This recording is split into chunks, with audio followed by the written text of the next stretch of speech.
Although the rope snaked through the current like a lasso, Tom maintained a firm hold. He braced himself just as Kate collided with him. They spun momentarily confused before regaining their orientation in the rushing subterranean river. Behind her diving mask, Kate's wide eyes met Tom's. A breathing regulator clenched between her teeth, bubbles of air sputtered before being swept away by the flow. Using the universally recognized signal, Tom asked if she was all right. She returned the gesture, thumb and forefinger joined in a circle. Good, she was calm. Gradually, they navigated downstream with Kate following closely. The current did the work, swimming was unnecessary. The greatest threat was striking their heads on the rocky ceiling. An impact at this velocity could render them unconscious or fatally end their journey. As they advanced, the darkness deepened. After about 20 minutes, their spotlights were the only beams penetrating the gloom. Still no trace of Eddie. Kate tugged Tom's arm to catch his attention. He gripped the guide rope more tightly to reduce speed. When he turned to face her, she pointed two fingers at her mask, or rather at her eyes. He nodded in acknowledgement, showing he was paying attention. She reached over and switched off her spotlight, which fortunately had been aimed at the ceiling, sparing his eyes. Now illuminated solely by his light, she stabbed her finger toward the current.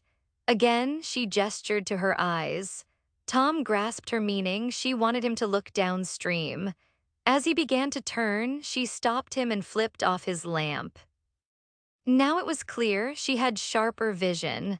In the distance, a glow appeared, light reflecting back toward them. That had to be Eddie. Oddly, the light seemed to originate above the water's surface. Then clarity struck. Eddie had reached a chamber. Another realization struck Tom. There was no figure visible in the river, which meant Eddie was now on foot. He had located a cavern. The money-driven guy from Queens might just be worth his weight in spurs after all. Once Tom emerged from the water, he turned to Kate, ready to offer his version of an assessment. Lines of worry creased his brow, betraying his inner concern. She picked up on it immediately. His eyes questioned whether she had the mental fortitude required. Could she withstand the strain? Her stare remained unwavering, locking onto his without flinching. When she didn't falter beneath his intense scrutiny, he shifted his attention to her gear, thoroughly checking her regulator, hoses, and air tank. His equipment looks solid, but what about you? Don't bother lying, Kate. I can read you like the Sunday paper. If you're really curious, I'm just peachy as long as you don't mind a wedgie. This suit is suctioned onto me like shrunken spandex, she replied. Tom's expression softened, a grin tugging at his lips. You're holding up better than I imagined. I'll manage. Good to hear. With that, Tom turned his focus to Eddie, who had just taken off his fins and now studied their environment. The darkness restricted their visibility, leaving the cavern's dimensions, length, width hard to gauge using just their headlamps. Kate raised her beam overhead, lighting up the rocky ceiling about 20 feet above. Flecks of embedded minerals shimmered under her light. Tom gestured for her. We can walk a bit, let's take advantage while we've got ground. Perfect. I've had enough of these fins. They began making their way beside the riverbank. Though slick, the terrain felt sturdy underfoot, possibly limestone, though she wasn't certain. Still, she remained cautious, aware of a potential slip hazard despite the resilient soles on her dive boots.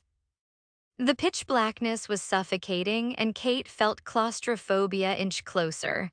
Their lights couldn't pierce the oppressive dark or reveal distant cavern walls.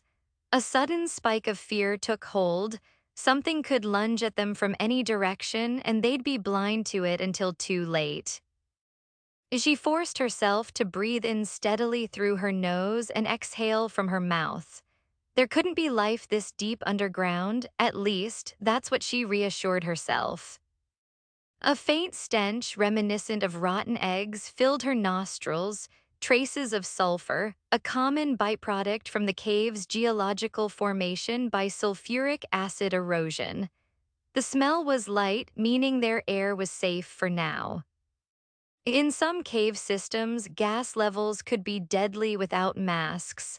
A nugget from her Oxford days, she mused. "You okay back there?" Tom asked. "You've gone silent." "Oh, thrilled," Kate answered. "Wandering a supersized rat tunnel is my dream." "Forget rats," Eddie chimed in from up ahead.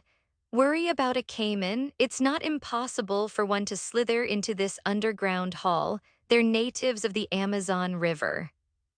"Don't pay him any mind," Tom scoffed. "He can't tell a caiman from a hippo." "Hey, you might just stumble on a ticked-off hippo here," Eddie laughed. "Well, if so, maybe it'd get you first," Kate retorted. "You do love to ramble." Tom raised a hand. "Hold on, sounds like rapids or maybe a..." As they continued, the noise intensified.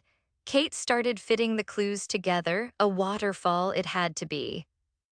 She opened her mouth to say it, but Eddie suddenly vanished. He'd taken a step too far and dropped out of sight. Time stood still as she watched him plummet. A moment later, a faint splash confirmed his landing. Kate froze behind Tom.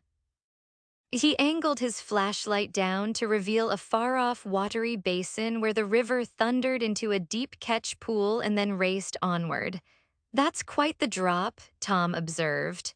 "Hope Eddie's okay," Kate said. Though he kind of had that coming. Tom's spotlight cast a glowing circle onto the surface of the water. Holding Kate back, he leaned forward, scanning the dark for Eddie. 10 agonizing seconds passed. Suddenly, Eddie emerged, clearly rattled, his arms flailing, mouth wide as he gasped for breath. "Glad you managed to avoid a watery grave," Tom shouted. "Remember what you always used to say, put your next foot forward." Clever, but riddle me this, wise guy. How exactly do you plan on getting down here?" "I'm figuring it out. Stay there, we'll come to you in a second." Kate tapped Tom's arm. "So what's your plan? I'd really like to know because throwing myself off a 100-foot cliff wearing scuba tanks isn't my idea of fun." Since you asked," he replied, flashing a rodeo winner's grin. "I wasn't born yesterday, we've got rope, remember?"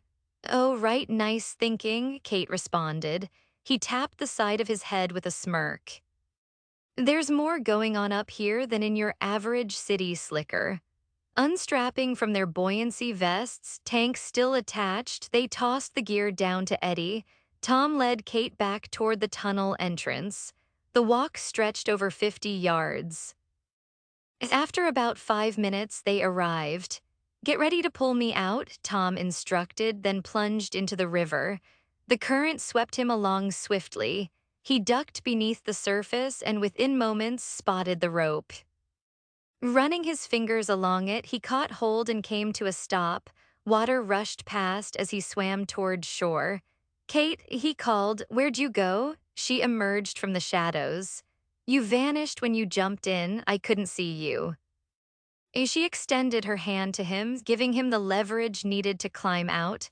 They made their way slowly but steadily back to the cliff's edge.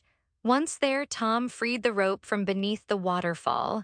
Eddie, waiting below, secured it. Now they were ready to descend the rugged cliff face. Tom pressed his lips together, eyes narrowing.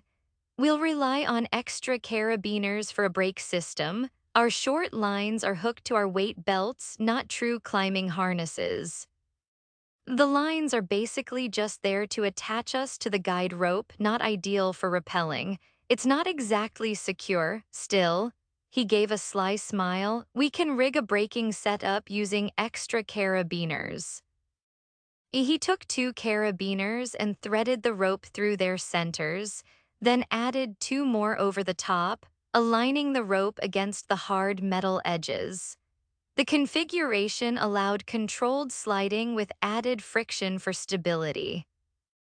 Satisfied, he clipped Kate's line into the new setup. "You're up," Tom said. Kate frowned. "Seriously, I've never done this in my life. I won't leave you up here on your own. I need to coach you through and follow in case anything goes wrong." "Spare me the imagery of tumbling down and banging into every rock on the descent," Kate said calmly. "My imagination's vivid enough already."